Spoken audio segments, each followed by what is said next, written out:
Good morning, everyone. Good morning. I'm going to call to order the Travis County Facilities Corporation at 9:30 a.m. Roll call, please. Vice President Flores, Present. Director Getchy, Present. Director Roberts, Present. Director Brown, and Director Paver. We do have a quorum. Thank you. Next item is consent agenda. Is there a motion to approve the minutes of January 9th, 2025? So moved. Seconded. Motion's approved. All All in right. favor, I'm sorry. All in favor. Aye. Motion's approved. Next item is the public forum, citizens communication. Is there anyone here to address the board? No, ma'am. Hearing none, we'll move forward with the next item. Next item is action items, resolution number TCF 2025-03. Yes, so I just want to make sure Mr. Plummer is on the line, or Ms. Greathouse, but, or is the developer on the line? Ryan Crittenden? Okay, Jim, okay. So I'll provide some introduction to you all, and the Real Estate Committee has intimately heard about this project. It is a project that is proposed to be in the city of Leander, and so this would be a first for us, obviously in a jurisdiction not our own. But the city of Leander has made it clear that they are not interested in doing development on their own, and so this will actually be the second affordable housing project or for workforce housing project in the city of Leander if it comes to fruition. We have a little bit about the project. If you want to pull that one up, Kevin.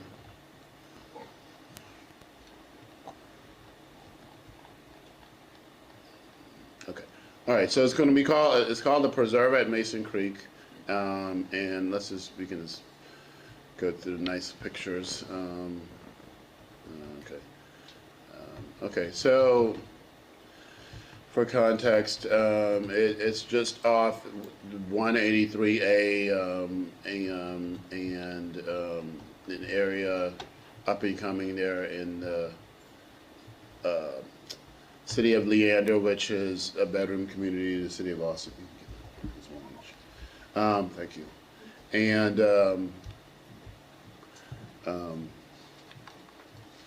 sorry, you can go to, so it's in relative proximity.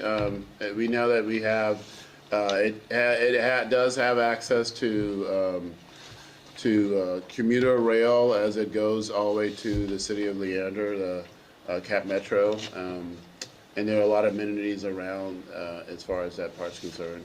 We can keep going. Next slide. Okay. Okay. So let's stop here. So we're talking about, let's make sure I got the numbers right. 64 units. We're talking about a scenario which is more of a bill for rent scenario, which allows for the ability to have folks to have more independence, but with the idea that the property management will be similar to what you would see in a typical multifamily development. So there is really no downside in terms of that, which gives folks the opportunity or option to have that independence and to have more space, but not necessarily be in a multi-story building, which is what you see here.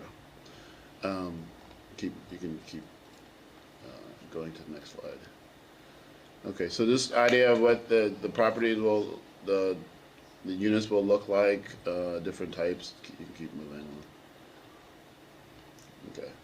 on. Okay. We can go back. Okay, so we've been in discussions with the developer. I think at this point, if Jim wanted to weigh in on it, but we have been in negotiations with the development partner and feel very comfortable where we are in that process. Jim, at this point, did you want to add anything in? Yeah, I do. There's a, first off, good morning, everybody. Summer is stuck at a City of San Antonio City Council meeting and will join us as soon as she can. This is a small project with just 64 units. It's also a single family project. So it has a couple of variations to your standard terms that are necessary to enable them to finance the project. The first one is that the return on investment that they will receive before you receive a share of any sale proceeds is set at 12%. That has normally been 8 to 10%. And in this case, it is higher because they have to return that to their investors in order to attract investors. And so that's a variation from your standard. In addition, because this is a small property, you need to realize that the fees that you receive will be smaller than usual. For example, 15% of the developer fee will be $162,000. And the proposed rent, which is 15% of its savings, tax savings, is $54,000. And they are proposing that any pilot payment that has to be made to the city of Leander would be a reduction in your rent. And they are anticipating that they will have to make a pilot payment which will reduce your rent down to $36,000 a year for this project. And most all of that is just driven by the fact that this is a smaller project and because Leander has to consent to you operating in the city of Leander. And so we wanted to disclose that to you to make sure you were aware of it.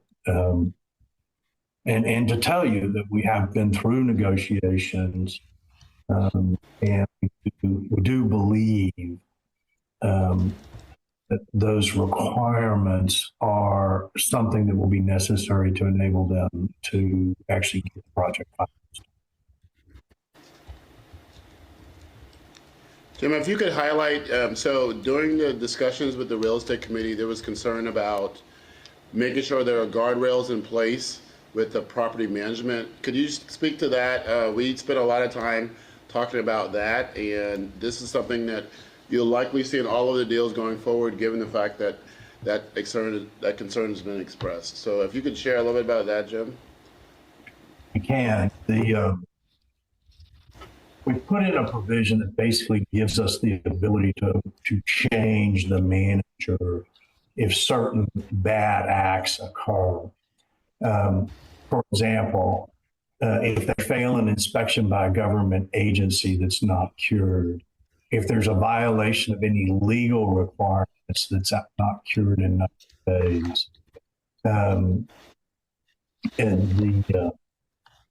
if the debt service coverage ratio on the project is below 85%, or if occupancy drops 8% lower than the market occupancy rate for surrounding properties as of any preceding calendar quarter. So we've got provisions that basically say, look, if you're not managing this properly, we have a right to force a change in the management company. And we are going to try and put this into all of your documents so that I will tell you, it is not a cure-all. It's not like you can just walk in at any time and say, I don't like the management company. But if there are bad acts happening, if the project is going downhill, you will have the ability to step in and say, no, you have to do something about this. And so it is in our view, a safety net to try and have some control over the management companies.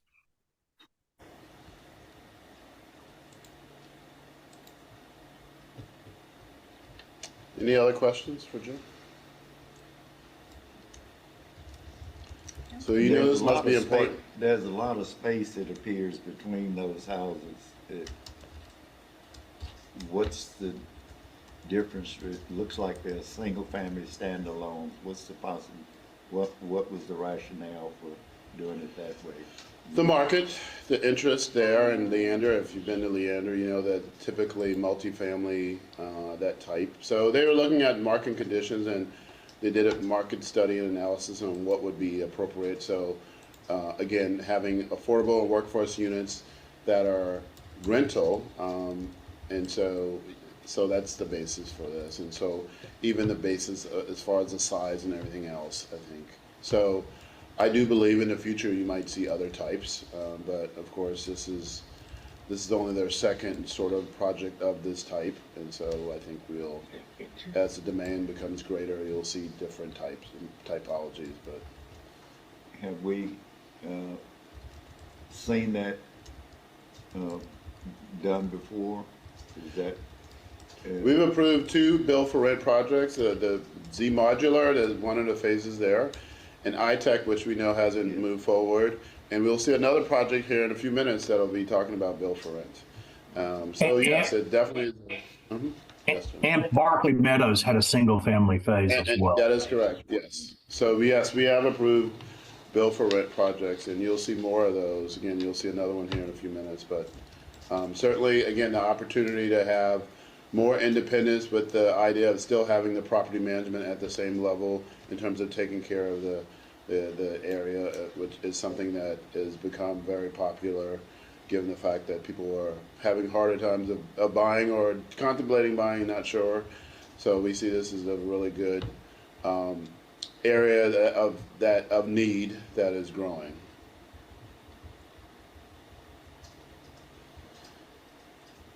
Any other questions for Mr.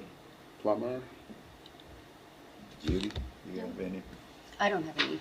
Is there a motion to approve resolution number TCFC 2025-03 to approve inducing preserve at Mason Creek in partnership with Cascade Homes to be located in the city of Leander, Texas, and to authorize the negotiation and execution of a term sheet and other matters in connection therewith?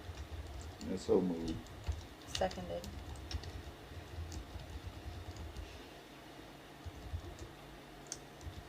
There is, the motion has been approved, and we will move on to resolution number TCFC. You actually, Oh, ma'am, you actually need to take a vote. I did not hear that. I heard a motion and a second, not a vote.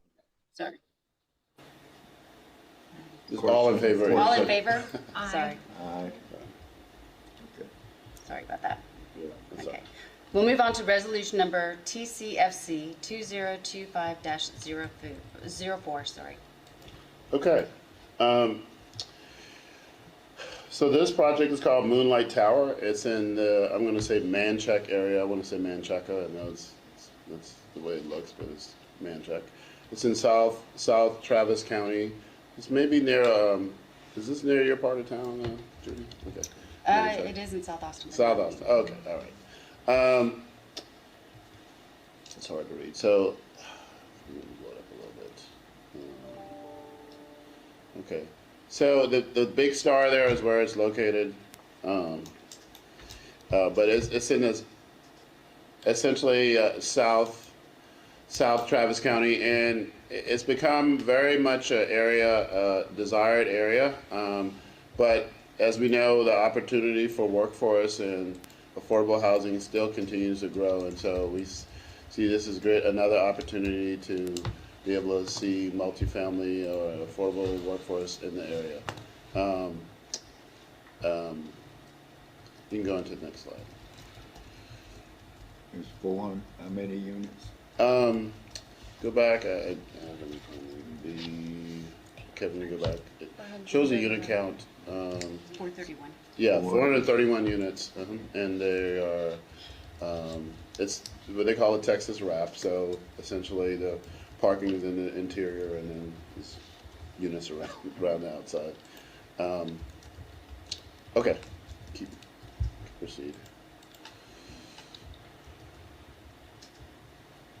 keep moving on. So if you can see there, this is just an illustration of what it theoretically is going to look like. But you can move on. Okay, keep moving.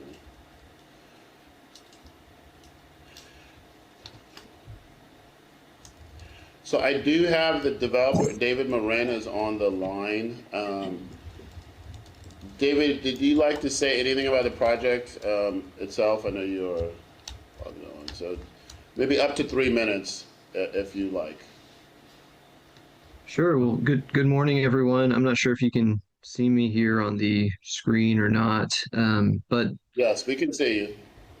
okay, great. Well, as Patrick was saying, this development site is in an area that's becoming more and more desirable every day, and we thought it would be a good opportunity to lock in workforce housing for the foreseeable future, at least obviously for the 50% of the project. We're kind of going with the standard term sheet. 30% of the units will be for up to 80% AMI, and 20% of the units will be up to 60% AMI. And for the 80% AMI, I mean, we're kind of just seeing in our recent statistics on Austin salaries and wages that 60% AMI will serve teachers, firefighters, bartenders, graphic designers. A lot of folks live in this area of Austin to do freelance work, have creative work. Of course, there's a big bar and entertainment scene coming up in this area, and so having bartenders there. There's several hospitals within a 4 mile drive, and some are in Buda, some are in Austin, and that could be great for nurses. And of course, there's schools in the area. Professions that make about 80% AMI: nurses, police officers, data analysts, realtors. We think they're also in the area, and it would be great to have a housing option for them that stays affordable or attainable for the foreseeable future. The site is located within a 1/4 mile walk of 2 bus routes, the Menchaca Flyer and the Burnett and Menchaca bus route, which is Route 3. There is also an HEB grocery store, which is just 0.3 miles away from the property, and a safe walk away. That's really all we have to discuss. If anybody has any questions, we'd be happy to answer. So I just want to let you see what the unit count was in terms of the number of 1 and 2 bedrooms. Kevin, can you slide it over? I just want to see. Oh, you did. You just did. Okay, so you can see the square footages there as well. So that's the unit breakdown. As David mentioned, he has the standard terms mirror what we've seen in the past, so there's been no variation there, and they're set to go. Jim, did you want to share anything about the project? It's again, very typical, and they've met all the requirements. What we see is an opportunity again to locate an area where we otherwise haven't just yet. Yeah, Patrick, this is just a straight up, right down the middle, our standard terms. Correct. Comply with everything that the board has previously asked. That is correct. Are there any questions? No, I'll put a motion to approve. I second. All in favor? Aye. Aye. Aye. Motion passes. All right. Thank you. Next item is resolution number TCFC 2025-05. Okay, so we have Craig Alter, formerly with the Housing Authority. He used to be the ED here prior to me. So welcome back. Thank you. We're going to give him an opportunity to share about his project. Kevin, if you pull up the presentation, feel free, Craig, to speak up to 3 minutes on the project. He'll pull it up here in a second.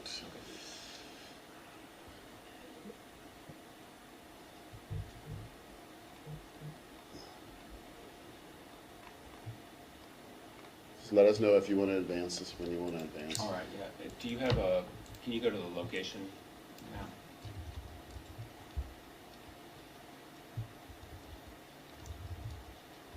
That's good, thank you. Good morning, Craig Alter with Leadstone Development. We have put together a project that's a build-to-rent development that's 163 homes. They're all connected townhomes in buildings that range from 4 to 6 units. A surface parked community. It's like essentially a mini subdivision, if you will. It's on 11.7 acres. That's served with water through the Hornsby Bend Utility Company, which is a state certificated service district, and also provides centralized sewer service to the property.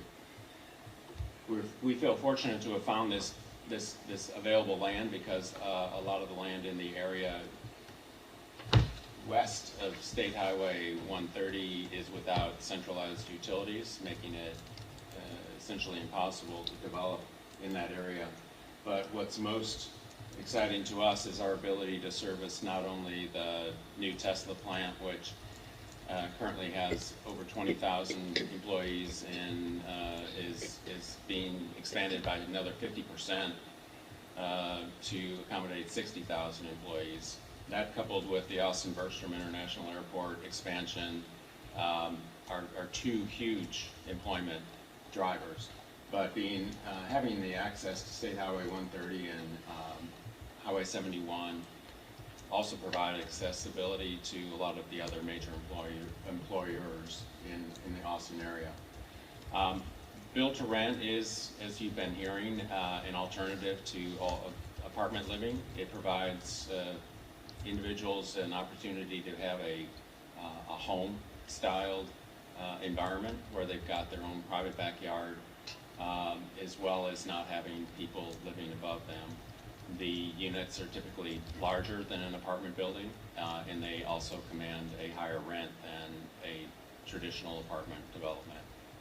So we're adhering to your guidelines on affordability, offering 20% of the units at 60% rents and the 30% at 80%, which is generating a meaningful rent reduction on an annual basis of about at least $450,000 compared to market rents.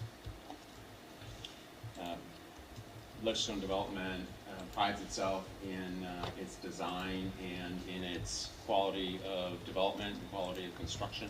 So not only will the units have high-end finishes, but the community itself will offer amenities that will be meaningful to the residents, from a community center with our pool to barbecue areas, outdoor seating for dining, fitness center,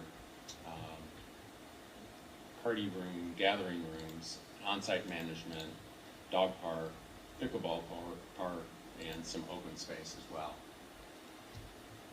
Those are the actual buildings, those are the actual designs, those are the actual colors that we are going to be utilizing for the project itself. We have essentially our site development permit is ready, our plat is ready, our building plans have been completed, and we expect to be closing the financing to start the project in about 60 days. So in talking with Summer yesterday and Patrick, it looks like we can go hand in hand with the process with you all in getting the legal documents put together to be ready in time for our financial closing. Welcome to take any questions. I see that you have 2-bedroom units and 3-bedroom units. I can't see in the slides, do you know the breakdown of what those 163 homes is? How many of each there are? Yes, we've got 92 2-bedrooms and 71 3-bedrooms. And they range in size from more than 1,200 to a little more than 1,600 square feet. Thank you. Uh-huh. Greg, what's the other access other than 130? Is that off of 973? It's off of 969, so. 969, Yes. yeah. So from 969, Hunters Bend Road is about 3/4 of a mile. Okay. And the county just recently upgraded 969 to a 4-lane divided from State Highway all the way over to Hunters Bend Road. Yeah. So it literally takes I thought 5 that- minutes to get to Tesla. And we expect a huge demand to come from Tesla for starters. But as I say, there are other drivers as well in the area. I think there's an HEB coming in that area, is it not? There's, the closest new HEB that's coming is at William Cannon in McKinney Falls, which is slated to come online just about the same time as we would be coming online. But HEB also has acquired property at the corner of State Highway 71 and 130. Yeah. Oh, I didn't know. So it'll have accessibility to that, and that's good. Yes. Okay. Thank you. Do we anticipate the same bumpers on occupancy that we discussed earlier for this project? Yes, yes. Craig, I have a question. What is your parking ratio? How many parking spaces do you have? Is it? We have a parking ratio of about 1.5 spaces per unit. Is that going to be enough with the 2 and 3 bedroom units? I'm sorry? Is that going to be enough with the 2 and 3 bedroom units? Did you get a variance for that? No, we No. didn't. This is out in the county, so there's, No it's not variance. subject to city. But yes, we anticipate that will be sufficient given the unit breakdown. Did you have any additional parking spaces for those possibilities? Because especially for the 2 and 3 bedrooms, is there a garage that can be rented? I know that happens at some of the locations. We don't have garages. Okay.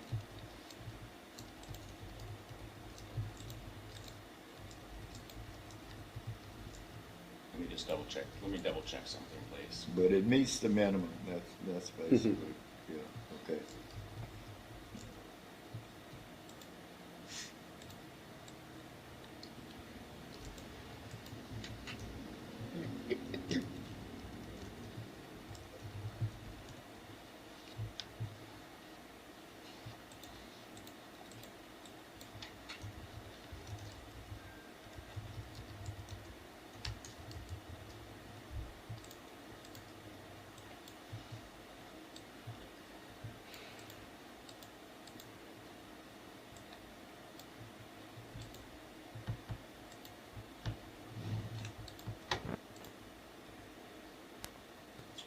Let me get back to you on the parking because typically in our multifamily, we're striving, not typically, we strive for 1.5 per unit, but that's for a standard apartment building. Right.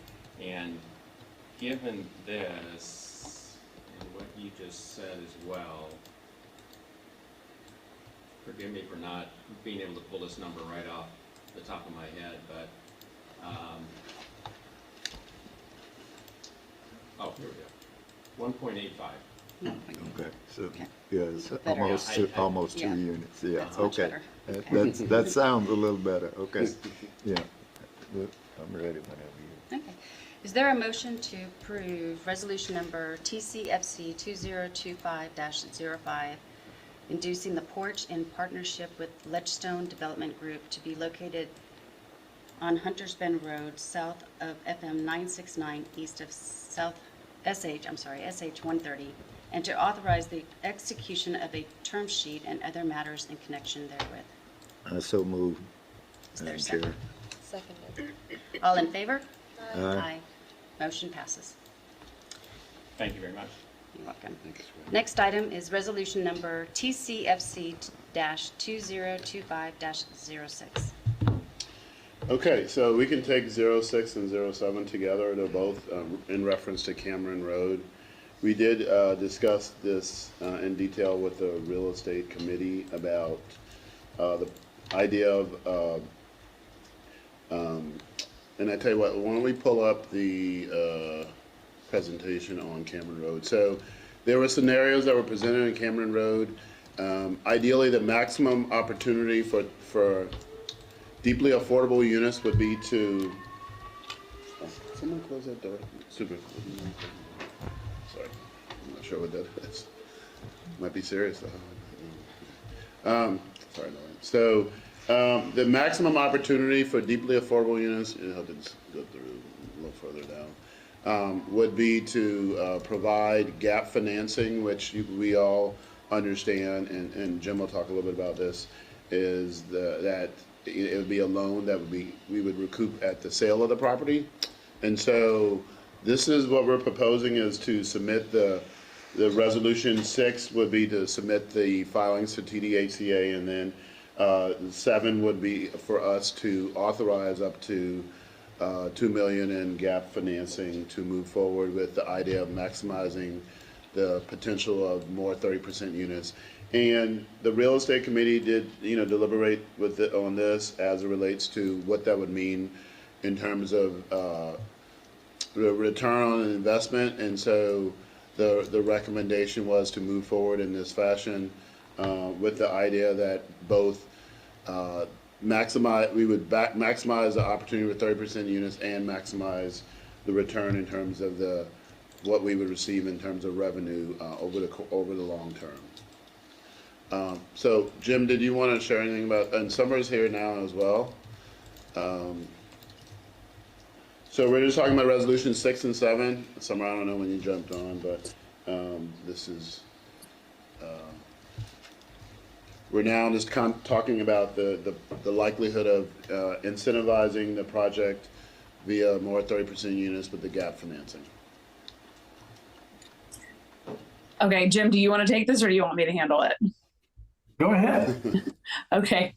So these resolutions are, the first one is for the participation of the Public Facility Corporation as the general partner in the project, which you guys already induced the bond resolution for. So that project is in line, and it's we've submitted the application to the bond review board. This is just to induce the general partner participation. And then the second resolution is for the gap financing. This is similar to the Belmont project. So we're lending approximately $2 million to this up to $2 million to this project, and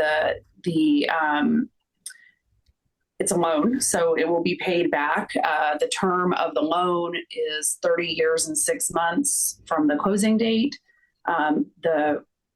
The interest rate will be the applicable federal rate, and it'll be payable from 50% of cash flow. So as the project is operational and the developer fee is paid off, once cash flow starts on this project, you'll be receiving 50% of that towards the repayment of the loan. And then upon any sale or refinancing, that money will go towards paying off the project or paying off the loan in whole.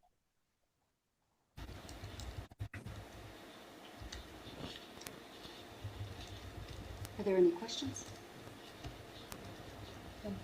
No.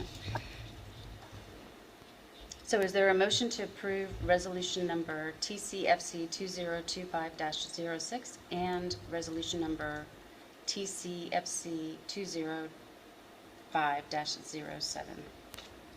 I so move. Second. All in favor? Aye. Motion passes. Next item is our regular agenda, and we'll go to the finance report. Okay. Good morning. Do you want to go to page 112? So what I did is I just put together the reserves, the cash reserves for the set aside, and that's what this reflects. Our fiscal year ended December 31st. So as of December 31st, we have $5.2 million, but out of that, $2.8 million is obligations from 2024 that we haven't paid yet. And that $2.8 million consists of, still work that's continuing at Maynard Town 2, some finishing construction work that we haven't paid to the contractor, Carson Creek in the amount of close to $400,000 awaiting completion, and also the loan to Belmont, $2 million. Can you go down a little bit? Because, Kevin. So that's what makes up that $2.8 million. So if we deduct that, we have $2.4 million as of December 31st. That's unrestricted. And for 2025, we are projecting $3 million. Out of that, 352, we received it in 2024. We kind of received it earlier than expected. So based on that, we'll have $5.2 million in 2025 for the set-aside fund. But we budgeted to pay off the Maynardtown Wells Fargo loan, $335,000.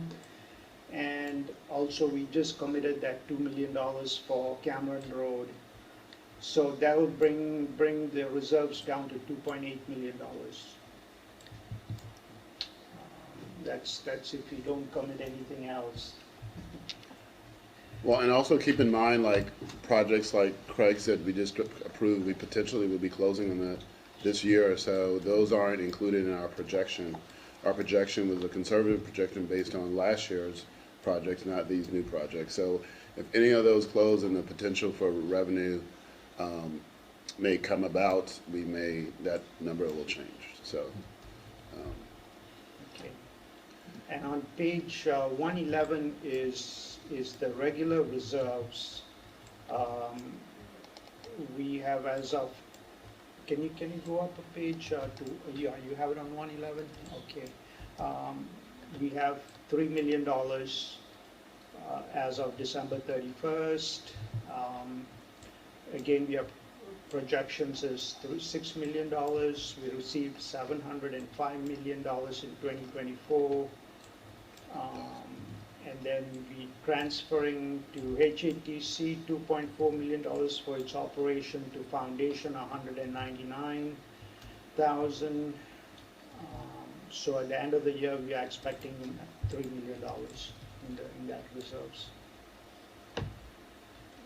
Any questions on any? Thank you, Super.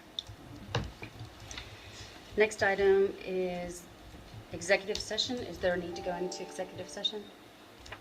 No, I just want to raise a concern about getting the additional employee that you're planning to hire. Where are you on that to kind of help? Because I've heard of some other problems with a different entity that has some construction problems and they're not following up on the projects that are being built.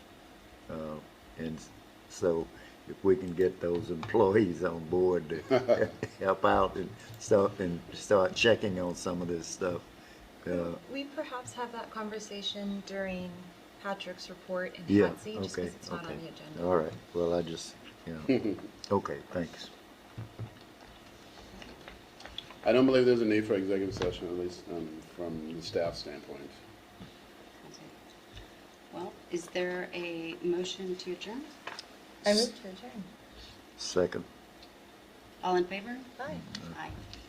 Motion passes. Meeting is adjourned at 10:09 a.m. Thank you.